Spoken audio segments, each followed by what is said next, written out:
Hello. Hello. Welcome back to Couples in Crypto. We are your hosts, BlaKC HEXican And BlaKCrypto.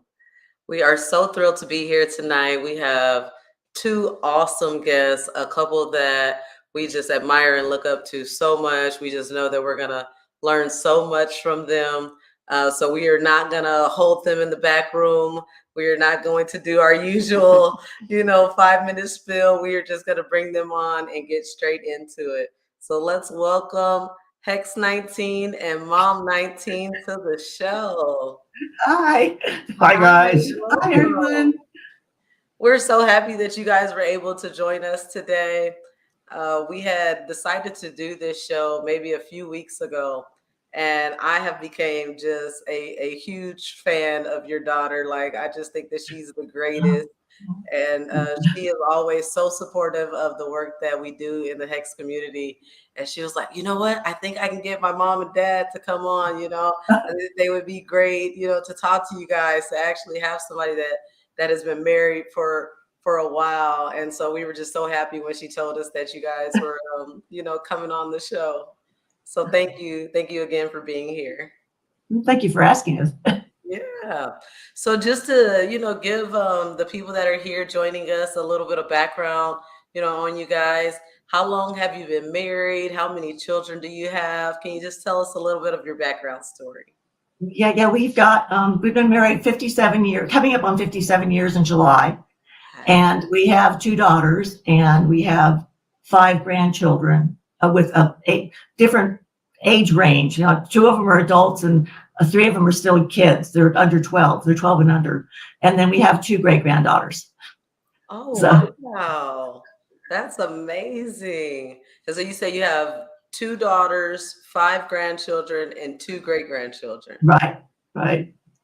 And just incidentally, we're going to see we're going to see the grandkids, some of the grandkids, and we're going to see the great grandkids. We're going to Aruba this Friday, so for a week.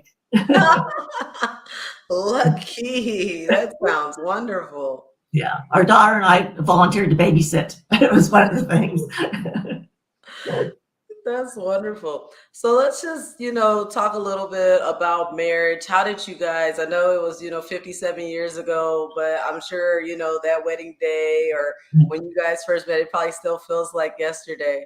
Yeah. So can you just tell us a little bit about, how it all started? It was a little bit crazy because I was in college at the time and Bill was in the Air Force. It was in 1964. It was at the beginning of the Vietnam War. Fortunately, he didn't go to Vietnam, but instead he was about to go on a remote assignment to Alaska for a year inside the Arctic Circle in radar, right? And in order to protect us from Russian planes coming into the United States, apparently. And we met because a sorority sister of mine asked me if I wanted to go out on a blind date. And I said, I'd love to, but I can't because I have a midterm. I was a student and I was going to finish college. That was my goal. And, but we met about, actually a month later on his birthday, we met. And then he asked me out and then we started dating and, we actually, we started talking and he was so interesting. And a part of it was probably the fact that he was going to be gone anyway. So we neither of us had anything to lose. So we just talked about whatever we liked and what we loved, what was really important to us. I think, and I think that had a lot to do with it because if he was leaving literally to go to Alaska in a month, and he ended up calling up his parents and said, "I'm not going home to visit you because there's something going on here. I got to find out what this is." And anyway, long story short, we were pinned in 2 weeks, engaged in 4 weeks. Then 2 weeks after that, he left for Alaska for a year, and we could not see each other. We only communicated by letters and telephone. And talked about everything and spent, time on that, doing that. Then he came back 2 weeks before the wedding. We got married. 3 days after that, we're gone. We're out of town. And that sounds crazy nowadays I know, because Nowadays, you feel like that about somebody you move in together, right? Mhm. Not happening in 1964. Right. And especially in my family, I'm Hispanic, and there were people with shotguns. So not a safe thing to do. So we did it like, that way. But we just thought we made a decision really early on that we needed time together first. So I ended up finishing college. I taught 2 years, and then we didn't start our family for 4.5 years after we were married. We started our family. So We didn't know each other. we didn't know each other. We had to, it was 4 years to. Yeah. So we dated after we got married, is what happened. Yeah, I mean that seems to be the template, right? To Yeah. really create a friendship, like really get to know each other before. Yeah. Mhm. Yeah. Mhm. Absolutely. Marry your friend is Marry what a we friend. learned from our experience. We were at HEX in Las Vegas, and there was a young girl who was on her having her pre-wedding, bride party. What if they call it? The girls do. They go out and party. Yeah. That's Anyway, and they came up and asked us, "What's your secret to your marriage?" And he always said, "Marry a friend." Yeah. Absolutely. I mean, that's what we talk about so much. Yeah. I mean, we dated, I guess, for a few years before we got married. But even before we dated, we were really good friends for multiple years, and Mhm. and that was to me what made the relationship feel stronger, like a better foundation, because we knew how to communicate with each other. Right. And you also have to do something together, go through something like a project, or we had school, we were in college, so we worked on college projects together. But you really have to Yeah. experience and go through some kind of challenge before you really know who someone is. Yeah. Yeah, and death. We've lost both of our mothers Oh. since we started dating, and I think that was something that probably bonded us together a little bit closer, going through those very difficult challenges, right? And needing someone to rely on, to be able to lean on, to get you through those things. Yeah. Can you guys speak to any of like the trials that you guys may have gone through that really, made you know that this was the Kind of one, put it this to is the how you're test. gonna last? Yeah. Which one do you want to talk about? You start. All right, I can talk. It's finance, right? Yeah. You A lot of it's, So for years, in fact, until I met Richard Hart, I've always been a trader. Mm. And I've always been a margin trader, right? So guess what? Margin traders get wrecked. How long did it take me to learn it? Well, about 78 years. Until I found HEX, and how about futures trading in the 70s? Early on, gold, silver, cotton, orange juice. She'll tell you about the time I had a margin call. And what did you have to do? Yeah, we were living in New York City, and outside of New York City, and he asked me to take a check in to pay for the margin call. And I took the train into New York City down to Wall Street, went up and met this young man who had a red face, and he shook my hand. His hands were swapping wet. And I went back home and I said, "This is a crazy thing. This is nuts. Don't do this any longer." I said, the guy's going to have a heart attack, and he's like 25 years old. It's like really was freaking me out. So I said, this is like scary. I didn't like that at all. So one of my favorite songs is from Rod Stewart, and it's called "Downtown Train," because that's what she had to do. She had to take the downtown train to Wall Street to make the margin call. So how did you, as the wife, the one not making the decisions to, take these risks, how did you manage it? Like, how did you keep from wringing his neck? Yeah, I really can't remember at the time, as I know what I do now, but it's like at the time I think I just said, you know what? it's out of my hands, and I'm leaving it to him. If I wanted to get involved in it, that's my responsibility. I need to do it myself. And I will say that years later, I've done that. It's not that I necessarily do the day-to-day, do the actual trading and stuff, but I at least know what he's doing, and we talk about it more. And we did start talking about it after that, so we could be able to make decisions more together. Yeah, sure. But that was the financial problems of the 70s and the 80s. I was still doing options trading.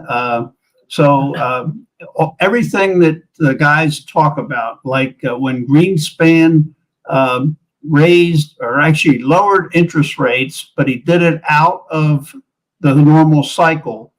And I was, let's see, the market, he did that, so the market went up. I was short big time. And of course that wiped me out, on that trade. And, so every time you think you've got something working, either Greenspan or somebody else in the Federal Reserve is going to flip the switch on you, and it's going to go against you if you're on margin. And that's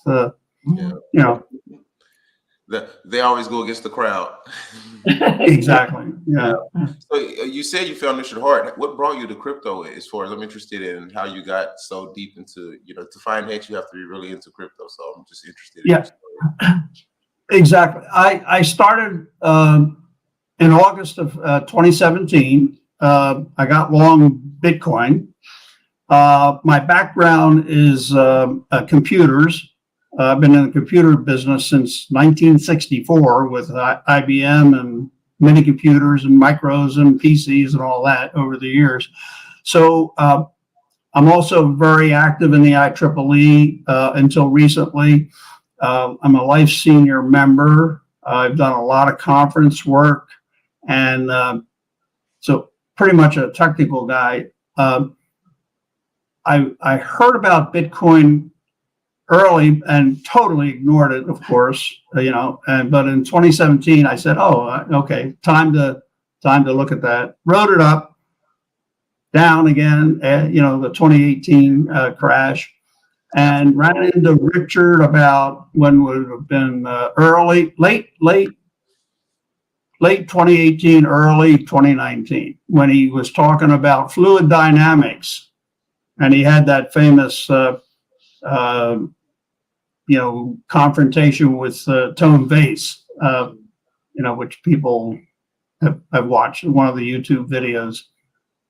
But when he said Bitcoin HEX, and I said, well, I didn't know about the naming, but I knew that the idea of a CD,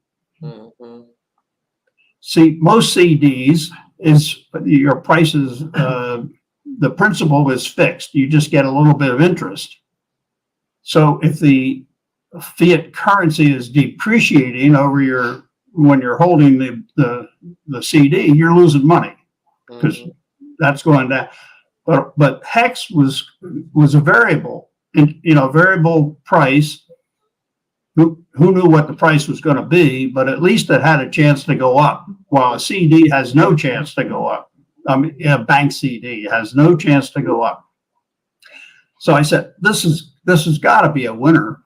And so I'm a day one, I didn't over invest on day one, but I got in big enough in day one. And then I was watching and every day when the AA was running, the adoption amplifier, I would wait till the last minute, and guys were on Telegram, a bunch of them, and we'd all. I wonder if that whale is going to come in, and so sometimes the whale wouldn't, and I'd go in big in the last few seconds, and I missed one or two, but most of the time, if you knew when you could, 30 seconds, 15 seconds to go, you could put the money in, and yeah. So that was I did miss the low one. That was day 33, something like that. the absolute lowest. I remember the first day when I went in and I was doing dances around because I thought I was getting the rate that you kind of projected, and then right that last minute, that rate just kept coming down and down, lower and lower. And I was you saw how the game worked, though. It's not like, but it made it interesting. It made you want to come back the next day and kind of keep an eye on it. And I think that's what makes HEX, the stickiness that Richard Hart talks about, to where it's all these different little factions that it's got so many little pieces that makes it interesting. That HEX is, I don't know, it's so interesting. Yeah. So, oh, go ahead. Just that HEX, the tokenomics of it, right? You put your money in to the AA, or you buy it now, normal channel, and you stake it, and then the price can go up or down. But even if it doesn't, if you're staked, you're getting a yield every day from holding the T share or the B share or whatever they call it in the future. So you're getting a return every day. And before my infamous hack, I was making more daily,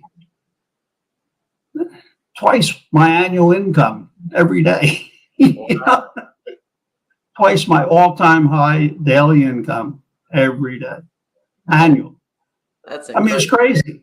Yeah. Yeah. When you put those T-shirts to work, it's secret sauce. Exactly. Yeah. So who knew when we got in early that it was going to turn out that way? I had no illusions about, it going up 10,000x, Yeah. And that's kind of the beauty, though, because, you kind of in the back of your mind, you say to yourself, what if it does this, then this is the possibilities, and you have expectations and you want to kind of, curb those expectations, but it always seems to go beyond what you expect, so where, it's just, like you said, those tokenomics, it's all those little pieces, the game mechanics of it. Yeah. I know when, you first introduced me into HEX, and, for me, it was about the math.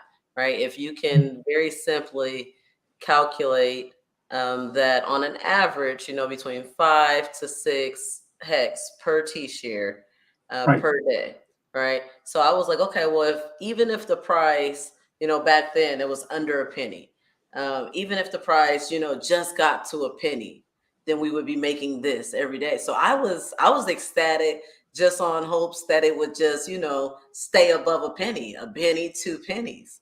And then to see it fly up to 6 cents and then 15 cents, all the way up to 50 cents. It was incredible. It was definitely surpassed any, assumption that I thought that it could do in that amount of time. So fast, right? Yeah, it was crazy. Yeah. So how long after you got into HEX 19, did Mom 19, did you really realize, what he had? I understood about the money because he always tells me how much he was earning on a regular basis. I wasn't sure about the, what HEX was. Mm-hmm. But one of the things that Bill and I have always done is, like, a friend of ours called it parallel play. But I like hanging out with him whenever he's around. So, like, I'll be doing something in the same room, reading a book or doing something on my computer. And so I was able to hear what was going on, when he's been had it on television. And there were really, I'd say, 3 things that really got me to understand that HEX is really something that we needed to be really, paying attention to. First of all, and also investing in is one thing. First of all, it's a crypto. And I realized many years ago that the fiat currency is might as well just throw it in the garbage, because it's not held by, it doesn't belong to us. It belongs to institutions with people who have their own agenda is basically it. And everybody uses debit cards now and credit cards. So you don't even have the cash. So I knew that was, I don't trust the dollar. I don't trust fiat currencies. And the other part of that was that I liked the concept of the delayed gratification, the seedy kind of thing, but the ones that paid off, really, as he said, like, the money isn't just an interest rate that stays at this level while the fiat currencies are going down, so that was another big thing. But the other thing about it, I loved about HEX is the fact of the community. And of course, Natty Allen caught my attention immediately because his talking about the, sudden wealth syndrome. I totally recognize that. It happened when I was a child. My father had inherited a bunch of money from his parents, and it was gone in a few years because they were spending it instead of saving it, instead of doing something appropriate with it. So that got me, all that got my attention. So that's why, I was totally supporting him in doing this, what he was doing. And just recently, and forgive me because the details still he has to help me with this, but I took some money that I had saved during COVID, like gasoline. Wasn't able to drive anywhere, no more mani-pedis and that kind of stuff. So I saved some money, and so I've invested some of that also in that. Yeah. Yep, she's in MAXI. MAXI, yeah. Nice. She's a gladiator. I love it. She's a gladiator. I love that. So, how far have you gone into? Because I know we all know, the infamous story of the hack, and so that probably really got you guys to focus on security and really, talking about wallets and all that. So, is that kind of when you, learned about wallets, or Right. kind of got deeper into security? You mean myself? Yeah. I was aware of it because I realized that he had the codes. We had to write down the words, and that was supposed to be in a safe place. And I didn't know that it wasn't at the time when the hack happened. I thought it was, but it wasn't.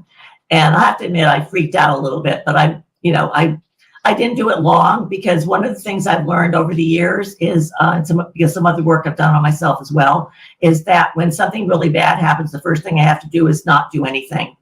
And so a friend of mine told me a long time ago, he said, when you're in a situation like that, the first thing to do is to look at your feet, literally, and say, okay, what was the next thing you were going to do before you heard about this? And sometimes it's like I was going to go make myself a cup of tea.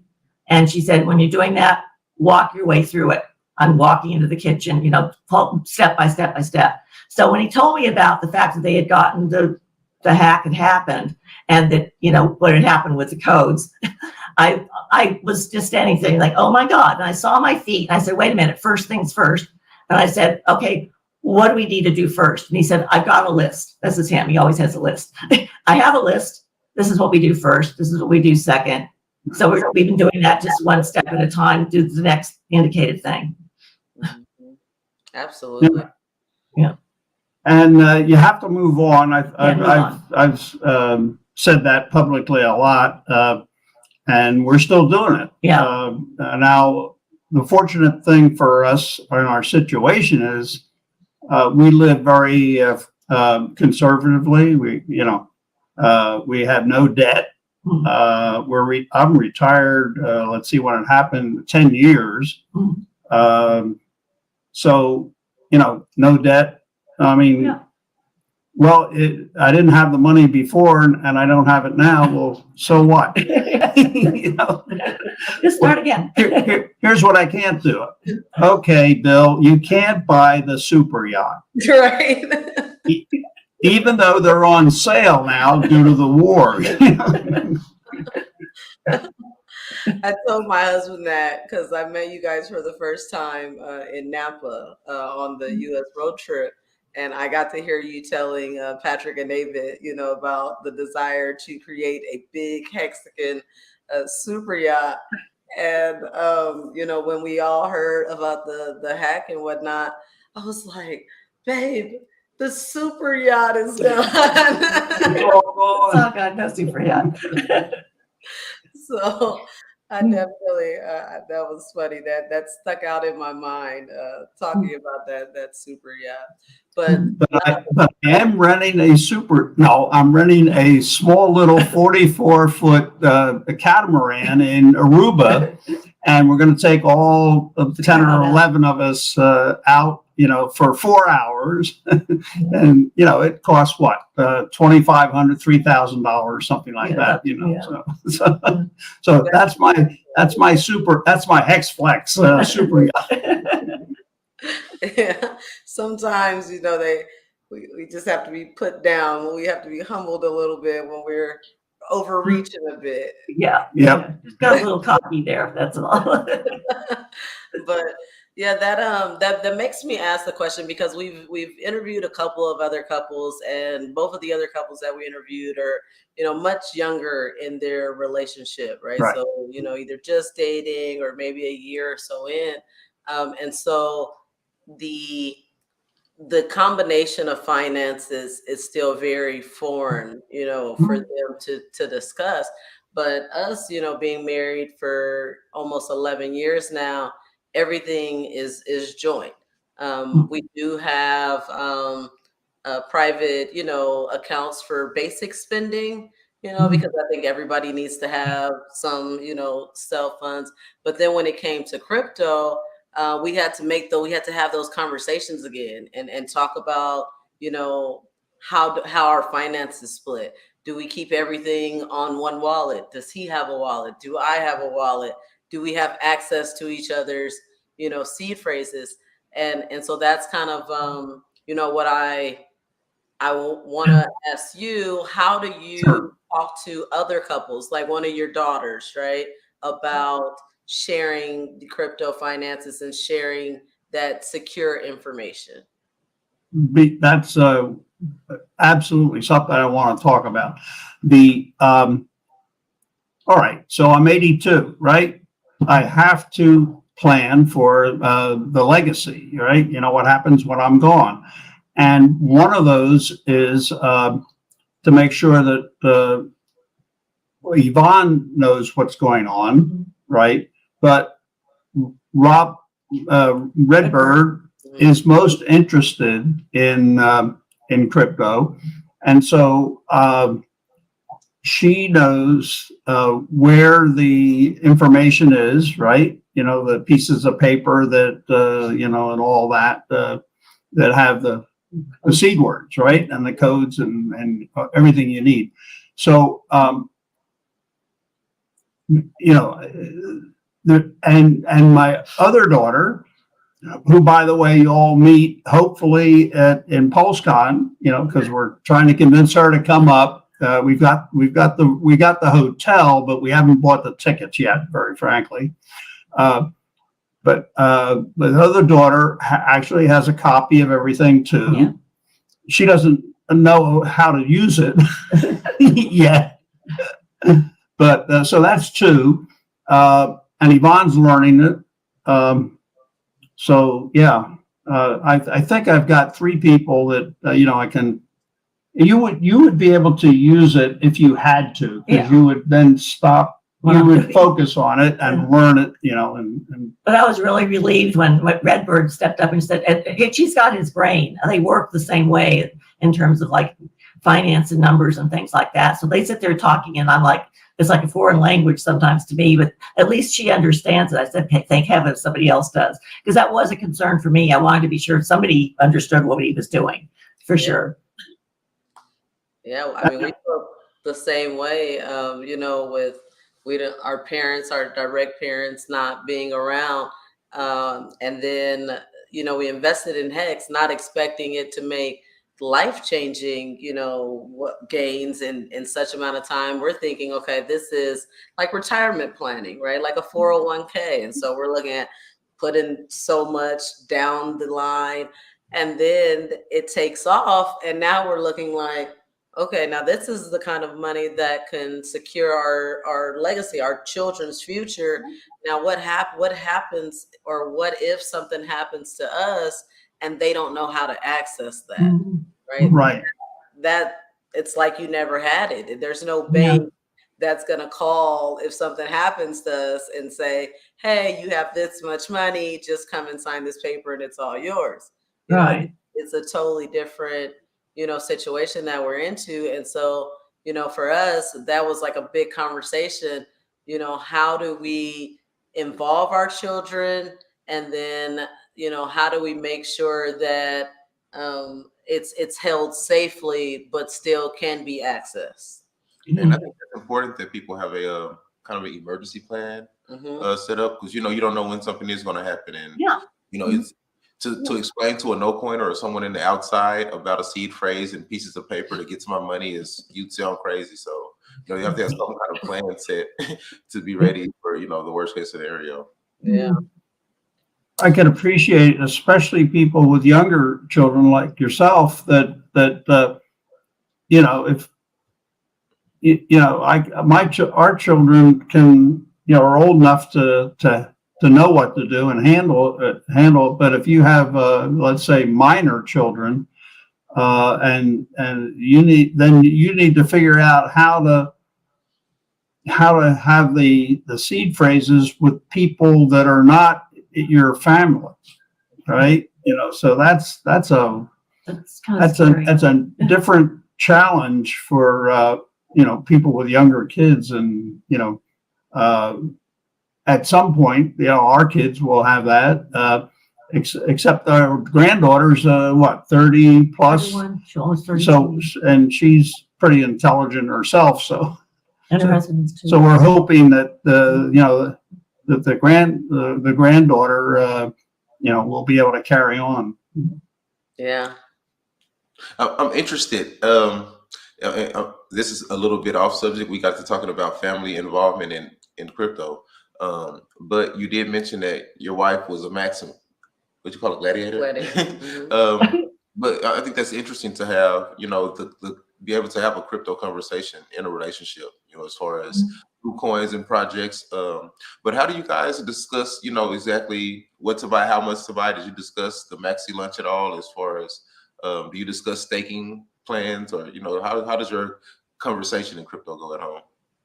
Well, she said she wanted to make an investment, so I had to figure out which crypto to invest in and how. And she called how much, because how much I was willing. But I pretty much convinced her that MAXI would be the way to go. Here's a couple reasons. One, it was a 555 stake, right? So you're going to get the maximum return. We get the hedron, that comes out of that. But if she needed to sell it for whatever reason, she could sell it right now. So that seemed like an ideal investment for her to start off at this point. Sure. Yeah. Mm-hmm. Yeah, because it gives you the weight, right? The T-share weight of a 5555 without saying, I know I've onboarded my grandparents, and one of their first things was, okay, but my grandmother is 78 years old. Well, she'll be 78 in September. And she's like, I understand planning for legacy, planning for the family, but if this is my investment and it's for myself, why would I want to go 15 years out, right? Even if it does become a crazy amount of wealth, will I enjoy it, in 15 years? And so when she made that point, I said, yeah, I totally understand. And so this was before MAXI. So we made her a staking ladder of birthdays. Every birthday, I wanted her to celebrate in a big way. So we did her a ladder, 1 year, 2 years, all the way through, just to, but I definitely wish that, MAXI had been a thing at that point, because it definitely gives you the max as far as the bonus for max length stake, but also that extra 10% bonus on it being a large stake on the biggest pays better bonus. So I too am a gladiator. I'm a huge MAXI. Right. The thing that I accidentally did the right thing when I did my original stakes is, for some reason, I thought I don't want to make any small or short stakes. Mm-hmm. And that turned out to be genius, without knowing it, because of the Ethereum fees. Mm-hmm. And so the Ethereum fees have wrecked most short, small stakes. Mm-hmm. Right? Yes, and even there's speculation, we don't know, but there's people who claim that the Ethereum fee, when the 555 stakes come out, could be way, way high. So so you have to make, I think it's best not to have small stakes. It's better to save up and then get a bigger stake so that you'll be able to afford the Ethereum fee to end stake, at the end, and it won't, because guys that had a whole bunch of small ones, they're just bleeding out right now, which is unfortunate. Yeah, for sure. And I know that that's a big, draw to Pulsechain, and why that is going to be so beneficial to the community, because now you have the opportunity to unstake on Pulsechain, even if it's the max length, that 5555, you unstake on the Pulsechain, right, for fees that are negligible, and then you use that to unstake on Ethereum, where your fees are going to be a lot higher, to where hopefully you can still, profit off of that stake. But I mean, it would be horrible if there's no Pulsechain and then you have this huge stake coming out and you can't even afford to unstake it. Right. That's problematic. Yeah, well, we kind of experienced it a bit in this last bull run on Ethereum, and now with Ethereum price so low, the gas fees, or we staked recently for under $10, $5. And $5, very good. Yeah, great. But see, that's not the problem. It's the end stake. It's the end stake because of how many days that it has to calculate. Yeah, every day, and like I said, but that's today with ETH at the price it is now. But down the line, well, who knows what the price of ETH will be? 10, 15 years from now. The cost of way for any transaction is just going up and unsustainable. In fact, it's very possible that the Pulsechain in 5555 days will also have a high fee. So if it becomes really popular and and at a high price, then the fees are gonna go. They're not going to be where they are today. So I think you still have to plan for large stakes. Not so many of them, And use it the way, longer pays better and bigger pays better for a reason. It puts less strain on the system, and it just makes more sense to do it that way. Yeah. Yeah. I looked at that during the AA and I said, oh, well, 100, you needed 100 million hex to get a bigger pays better. And I thought, oh my God, I'll never get one of those. Yeah, I'm still quite far away from that. Right. Yeah, but let's talk about Pulsechain a little bit. That's the big news. That's the big topic that everybody is discussing right now. Have you been talking about all the new projects? Are you still focused on Richard Hart ecosystem projects, or have you kind of been exploring all the new things that are being introduced to us? Yeah, not obviously, but I did stake big for Pulse and PulseX, right? Sacrifice, yeah. And so then what came next?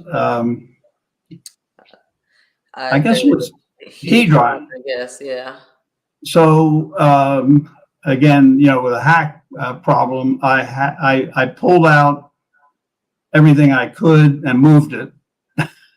Smart.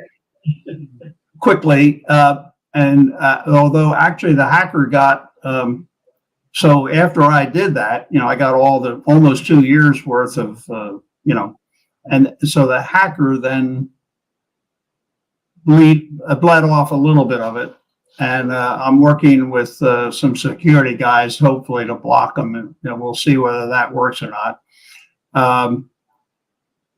And then MAXI, okay, and then liquid loans. I went through. I hadn't done the pooling before, so I learned pooling with the Toshi. Yeah. What's it?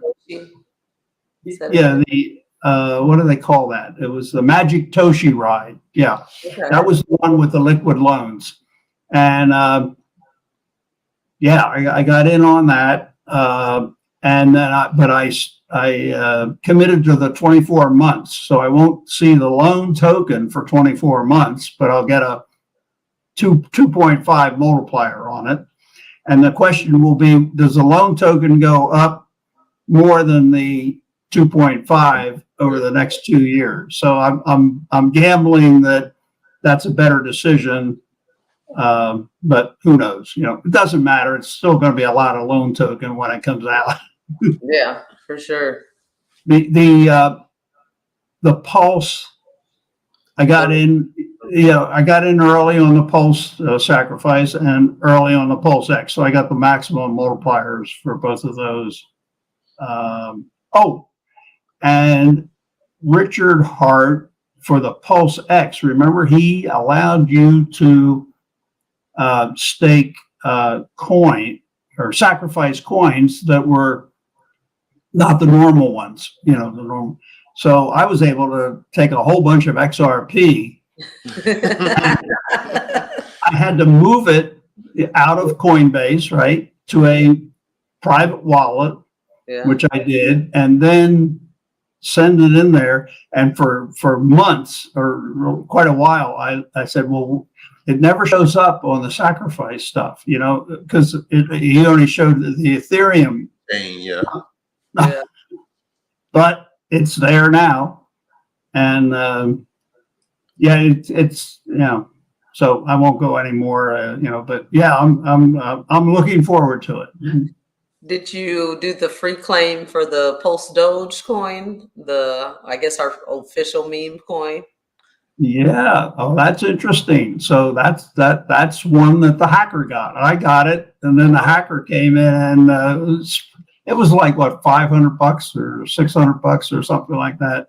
So again, not a game changer for us, but a little annoying. It just proved to us that the security guys and I, that the hacker is still alive and still work to do. Yeah, we got. And I guess I'm not the only one in this situation, from what I hear, when Richard, talks about, if you've been hacked, Yeah, you can't. There's nothing we can do for you unless you go hire somebody to, do it for you. Yeah, this Pulse Doge is really interesting though, because it does seem to be steadily making, green candles, even when the rest of crypto seems a bit bearish. And I think that it was because of the distribution, the decision to disperse it to hexicans, and then in a way to where, the whales aren't having the largest part of the supply where they could dump it because they have no, attachment to the project. So I think that, the designer whoever created this coin, he's a smart cookie. I definitely think that. Didn't the dolphins get the highest percentage? It was down low for whale, obviously, and then went up, and I think the dolphin got the highest. The whale was low, and then the shark was just a little bit higher than the whale, but still lower than the dolphin, who was the max. And then, the squids and the turtles got a little less than the dolphin. Right, the other side. Yeah, but it just makes sense because the dolphins, if they're a dolphin, they are probably financially free through HEX, but at the same time, they aspire to be sharks and whales. They aspire to, dominate more so as far as their portfolio, and more likely to hold until it has some significant value, right? Like you said, $500-600, even $1,000. Who's really dumping that? But yeah, I'm really interested to see how that how that grows in the next couple of years. With it being so tied to the HEX community. So tell us what you know about Pulse Con coming up in Las Vegas. We're going to go, but hey, let me get. It looks like it runs, and the party is over on the 8th. Is that your understanding? So this is what I know so far. I know that there will be a few parties. I know that Power City IO, who works with DJ Lethal, right? He's one of our big Hexicans as far as, you know, being a celebrity and, you know, having your own following outside of Hex. He is performing at this one, and this one's on the 7th. Naga's party, I still haven't been able to figure out if it's on the 5th, the day before PulseCon starts, or the last day. His last party from the HEX conference was on the last day, and it had a great turnout. So I think that that's what he wants to do again. But I don't think that his venue is 100% secure. So I think that's why he hasn't put out the information. I think that's where he is. But I'm really excited about PulseCon. I think that it's going to bring out a lot of big corporate players, people that are already in crypto that want to engage with, you know, this new ecosystem. They want to put their products, their priorities in front of this crowd because they see, you know, we kind of have this what's the word I'm looking for, but they, you know, we kind of get called like cultish, and you know, they kind of think that if you can get the Hexicans, then I mean you got a loyal bunch. So I think that that's kind of what PulseCon is about, is just a lot of exposure to a lot of various projects that will be launching on Pulsechain. As far as like the educational value, I've seen, you know, the different speakers that he has, and they come from a lot of various worlds. So this is definitely not a Richard Hart conference, right? Where Hex conference was about Hex, which is solely, you know, Richard Hart focused, where I think PulseCon is really, you know, embracing crypto, you know, on a much larger, you know, scale. So it's definitely going to be interesting. I think what I'm most excited about is that our guys, myself with the Crypto Sparkle team, we will be hosting a golf tournament on the 5th. That is Labor Day, the day. So we call that like the kickoff to PulseCon. We are hoping to have a ton of different, you know how each hole has like a dedicated flag and you can have it customized.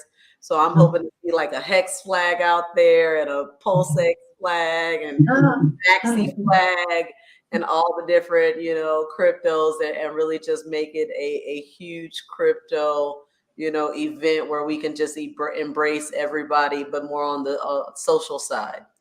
So great. I'm looking forward to having time to go around to the booths, you know, at the trade show portion of it. Yeah. I did 30, 40 years of booth duty, you know, so I know what a trade show is like. And if you go and you take time and you go and talk one-on-one with, you know, a lot of people that you wouldn't have opportunity to talk to, you know, any other way, you know. And so I think that's, see, we've had the meetup, right? Last year. Then we had a couple of MATI events and a sit down conference where you know it's more of a lecture kind of a thing. But the trade show opportunity is what I'm looking forward in PulseCon. Yeah. Me too. Yeah. I love that part because that's how you really get to, you know, see what those projects are about. It's one thing, you know, seeing them on Twitter and this guy might have the best graphics, or, you know, this guy might be the best at marketing. So you see their information the most, but there's nothing like, you know, that person to person interaction and really getting to see, you know, are you about what you say you're about? And when you have a group of people coming together, it makes it easier to grow, you know, as far as we want Pulse to be, you know, viral and catch, you know, to a wider audience. You know, you need to be open to different communities and being able to let everyone come together without being like a cult or, you know, everyone on the same team. It's more of a, it's about adoption. Right. You know, and PulseCon gives us the best chance for mass adoption, bringing all these different players into the space. Yep. Yeah. So the reason we're going to fly out of Vegas, and we're not going home. We're actually headed towards Delaware to meet some friends that I've known since college, and so I have to decide what night do we fly out, because it's going to be a red eye, one of those that midnight flight to somewhere in the East Coast. That's the only way it works. So I have to decide whether to leave on the night of the 8th and miss the event, which I don't want to do, or the night of the 9th. But maybe it's the night of the 10th, because there's some other events that are still going on post conference, right? Yeah. It's like a rest night. Yeah. We'll have to find out. We'll have to find out when Naga's party is. I'm ready to see you guys out on the dance floor. Yeah. Oh my God. You don't want to see that. I mean, I know Richard Hart can twerk, but there's no way Hex 19 is going to twerk. He'll sprain something or You might get stuck down there. Yeah, exactly. That's really funny. Our oldest daughter just actually, she doesn't turn 16 for 2 more days, but she had her Sweet 16 yesterday. Oh, nice. And she tried to convince mom to get out there on the dance floor with her and her 16-year-old friends. I said, babe, my knees just don't work like that anymore. Oh, so that is wonderful. Do you have any more questions? I think that I've learned so much. I think one of, and I'm going to repeat this because it just keeps running back in my head as far as just good marital advice. Mom 19, you mentioned parallel play earlier, and that was the first time that I had heard that term, and now it's all I can think about. Because it makes so much sense just to enjoy each other's company, but do what you enjoy. Is that kind of the takeaway? Yeah, exactly. Yeah. Yeah. How did you come across that We just always done it, and it was very interesting when our kids were little and our daughters were little too. It's like we would spend the evening. We like opera. We like different kinds of music, actually, like all kinds of music. So rock and opera and all sorts of things. But all of us would be sitting in the living room together, reading books or doing our own thing, listening to music together, but just hanging out together. And that was just kind of what we did, even as a family, a lot of times. And so, but it's just comforting. I like being around it. That's basically it. So, and we were grateful that our daughters like to do that with us too. So it was good. It's kind of fun. And then something would happen, like we'd hear something on the radio or hear something on the music, and then we talk about that too at the same time. So yeah. Yeah, they learned Elton John. Yeah. And, that I played that over and over and over. Yeah. And our daughter got for Christmas, what she did was she had all of our old albums. Oh my we used God! To have. So she bought herself actually it was a family present. She bought what is it? It's a turntable, but it's Bluetooth. And so she plays all these old albums, but they're all like the sound is so much better. It's back the way it was when we first got the records. Right. And she plays that stuff all the time. She has all the old albums and she plays them all the time. Yeah. So the electronics behind the needle pickup has all this noise cancellation, software that's built into the the chip. And so there's still cracks and pops and things like that, but it's way better than it would be if you just played it on a normal, old-fashioned turntable. With the needle. our daughter that she just mentioned, she listens to records every morning. and it's crazy because she wakes us up bumping the music, and it's all the music from our childhood. Yeah, right? That's fun. And that's the great thing about, you know, even just conversation is spending time together as a family. Like nobody does that anymore. Yeah. You know?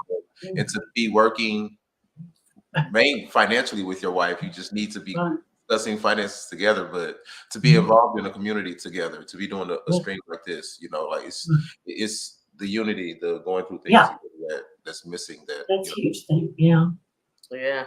So, I mean, I've really enjoyed our time together. I wanted to mention this one other thing that we are supposed to be doing. You know, the Crypto Sparkle team and myself are doing another tour. We're doing the Pulsechain tour. We're calling it the Million Post Tour. And so we were supposed to be launching out of California, but with all the delays of Pulsechain, it looks like we are going to be pushing some dates back. And so California, our first workshop was supposed to be LA, and then the second one in Sacramento. But in the next couple of days, we're going to make this decision and make it public, which I'm pretty sure what we're going to do is we're going to roll California to the end of the tour. Thank you. That's good. Thank you. That's Casey. Yeah. Oh my God, Casey and I were talking about that. And I said, "Oh yeah, I'll be there." And then I get home, and he says, "Well," he told me what the date was, and I said, "Well, we're in Houston, you know, that whole week." And I thought, "Oh my God." We were like so upset we're going to miss it. But I'm so happy that you're going to move California. So me and Patrick and AAVE were talking about that. And we're like, you know, it's awesome to launch a tour in California, but it'll be just as awesome to end a tour in California. Yeah. You know? So that's what it looks like we're going to do. And that makes me especially happy because this time I'm 100% going to check with you on our date first to make sure you're available before we lock it in. Well, but let us know and we'll block it. I mean, it's going to be what, a year out or 6 months, 8 months? It'll be around February because the tour is supposed to end now at the very end of January. So likely California will now be February, early March. Wow, that's great. See, even that's dangerous because we've got commitments for the 22nd of February in the Florida Keys. So then it won't be on the 22nd. All right. Yeah, let's make it. March is good. March is great. It's funny, you know, we're retired. We're supposed to be able to do anything, you know, we book up. That's awesome. That's a good problem. So, you know, again, I just want to say thank you guys so much. I've just really enjoyed this hour spending with you guys. Did you guys have any other, you know, questions or last comments you guys wanted to say before we close? From my point of view, I really enjoyed this. It's a great opportunity. I might try to stream, learn how to stream, you know, so this is my first if you will, introduction to doing that. I know you're the host, but you know, you got to start somewhere. And Andy will love that. Well done. I think you guys did great. I would watch every week, every show. So thank you so much, HEX 19, Mom 19. Yeah, thank you for having us. It was awesome. Anything on your side? It was a lot of fun. Thank you guys. All right. So thanks again. Thank you out there in the chat. Thank you for joining us, and we look forward to seeing you guys again sometime.